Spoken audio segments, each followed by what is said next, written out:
नमस्कार। Colonel Ajay CO Ajay astro money guru first global astro finance digital channel से आपसे मुखातिब होता हूं। आज 18 दिसंबर सन 2025। दोस्तों, खबर निकल के आ रही है कि वेनेजुएला पर अमेरिका के सख्त कदम आ गए हैं और यही वजह है कि कच्चे तेल में कुछ मजबूती के लक्षण नजर आ रहे हैं। चूँकि कच्चे तेल का असर फिजिकल मार्केट पर काफ़ी हद तक कमोडिटीज़ पे पड़ता है, तो हमारा इस संदर्भ में आपको अपडेट देना लाजमी है। दोस्तों, चैनल को सब्सक्राइब करिए और कोई पसंद आए तो लाइक भी कीजिए। जानिए रिपोर्ट विस्तार से। दोस्तों, गुरुवार को कच्चे तेल की कीमतों में सीमित बढ़त दर्ज की गई है, क्योंकि बाजार में यूएस द्वारा रूस के एनर्जी सेक्टर पर संभावित नए प्रतिबंधों के असर और वेनेजुएला से सप्लाई से संभावित बाधा का आकलन हो रहा है। इसके साथ ही यूएस क्रूड इन्वेंट्री के अनुमान से ज़्यादा गिरावट ने भी बाजार को सपोर्ट दिया है।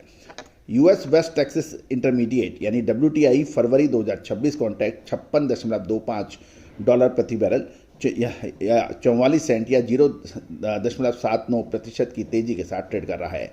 वहीं ब्रेंट क्रूड मार्च 2026 43 सेंट या 0.72 सेंट चढ़कर 59.83 सेंट प्रति बैरल पर रहा। ये भाव 10:50 या इंडियन स्टैंडर्ड टाइम तक के हैं। शुरुआती कारोबार में कीमतें $1 से ज़्यादा बढ़ी थी, लेकिन बाद में प्रॉफिट बुकिंग भी देखने को मिली। मार्केट सेंटीमेंट को यूएस इन्वेंट्री डेटा से भी सपोर्ट मिला। एनर्जी इंफॉर्मेशन एडमिनिस्ट्रेशन EIA के मुताबिक पिछले हफ्ते यूएस क्रूड स्टॉक्स में 12.7 लाख बैरल की गिरावट दर्ज हुई। यह लगातार दूसरा साप्ताहिक ड्रॉ है और बाजार के 11 लाख बैरल की गिरावट के अनुमान से थोड़ा ज़्यादा है।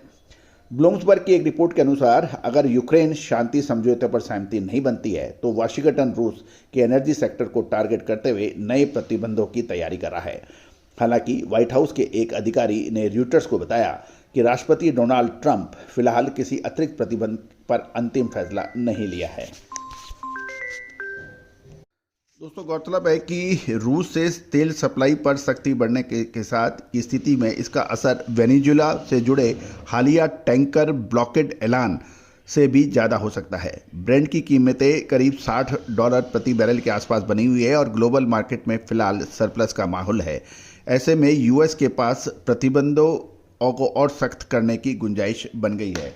गौरतलब है एक महत्वपूर्ण खबर ये आई है कि अमेरिकन राष्ट्रपति डोनाल्ड ट्रंप ने राष्ट्रपति निकोलस मादुरो पर दबाव बनाते हुए वेनेजुएला के तेल टैंकरों की पूर्ण नाकाबंदी के आदेश दिए हैं।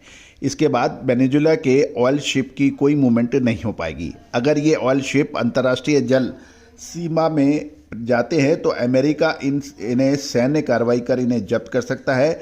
अमेरिका ये ऐसा कर सकता है। दोस्तों, गौर करने की बात यह भी है कि वेनेजुएला और अमेरिका के बीच अगर टकराव आगे बढ़ता है तो इससे ग्लोबल स्तर पर सबसे ज़्यादा प्रभावित चीन होगा। गौरतलब है कि चीन वेनेजुएला के तेल का सबसे बड़ा खरीदार है और वेनेजुएला के तेल पर रोक से चीन की ऊर्जा सुरक्षा आर्थिक हितों को गंभीर चुनौतियां मिल सकती है। चीन वेनेजुएला से लगभग 6 लाख से 6,50,000 बैरल प्रतिदिन कच्चा तेल का आयात करता है, जो चीन के कुल कच्चे तेल का आयात का लगभग 4% है। चीन और वेनेजुएला के बीच में संबंध काफ़ी अच्छे हैं। पिछले लगभग 2 दशक यानी 20 सालों से चीन ने वेनेजुएला को करीब $60 अरब का कर्ज दिया है, जिसमें अधिकांश कर्ज तेल निर्यात से चुकाए जा रहे हैं। चीनी कंपनी यहाँ वेनेजुएला के तेल क्षेत्र में निवेश कर रही हैं और मादुरो सरकार के लिए बीजिंग एक प्रमुख सहयोगी देश बना हुआ है। तो दोस्तों, ये एक महत्वपूर्ण बिंदु है जिसके ऊपर हमें नज़र रखनी आवश्यक होगी। ब्लूमबर्ग की एक रिपोर्ट में यह भी बताया गया है कि प्रस्तावित कदम रूस के तथाकथित शेडो फ्लीट को निशाना बनाया जा सकता है, जिसका इस्तेमाल प्रतिबंधित तेल की ढुलाई के लिए किया जाता है। साथ ही उन ट्रेडर्स पे यानी व्यापारियों पर भी कार्रवाई हो सकती है या उन कंपनियों पे कार्रवाई हो सकती है जो उन शिपमेंट को मैनेज करते हैं। इस बीच रूसी राष्ट्रपति पुतिन ने चेतावनी दी है, अगर यूरोप यूएस यूक्रेन के और इलाकों पर कब्जा करने की कोशिश कर सकता है।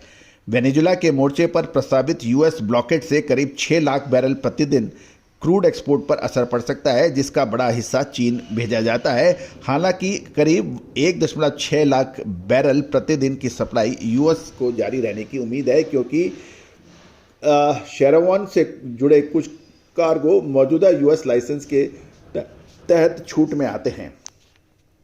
मिड वीक तक वेनेजुएला के ज़्यादातर एक्सपोर्ट रुके हुए थे। हालांकि स्टेट रन कंपनी पीडीवीएसए ने साइबर अटैक के चलते अस्थायी रोक के बाद फिर से क्रूड और फ्यूल कार्गो की लोडिंग शुरू कर दी है। यूएस ब्लॉकेड को कैसे लागू किया जाएगा इस पर अभी स्पष्टता नहीं है, लेकिन हाल में ही यूएस कोस्ट गार्ड द्वारा वेनेजुएलाई टैंकर की जबरदस्ती से सख्त निगरानी के संकेत मिले हैं।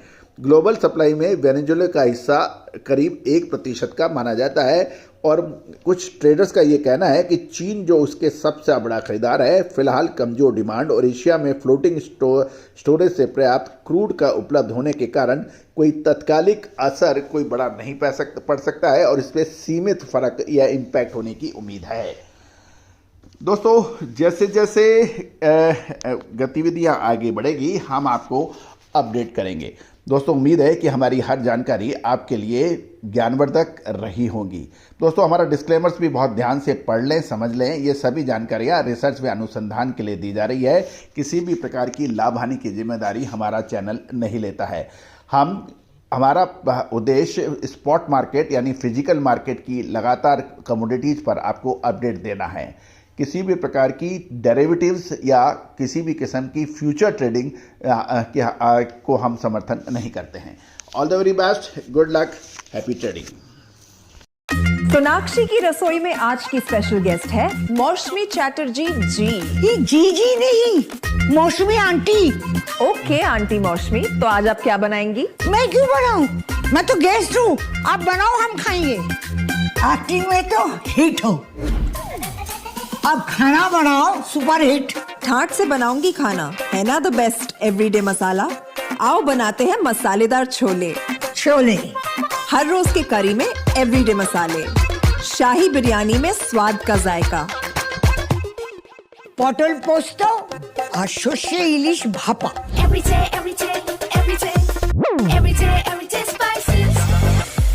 साफ मसाले, खुशबू और प्योर झाग, टेस्ट से भर दे हर जुबान पे स्वाद। एवरीडे मसाले, देश का स्वाद।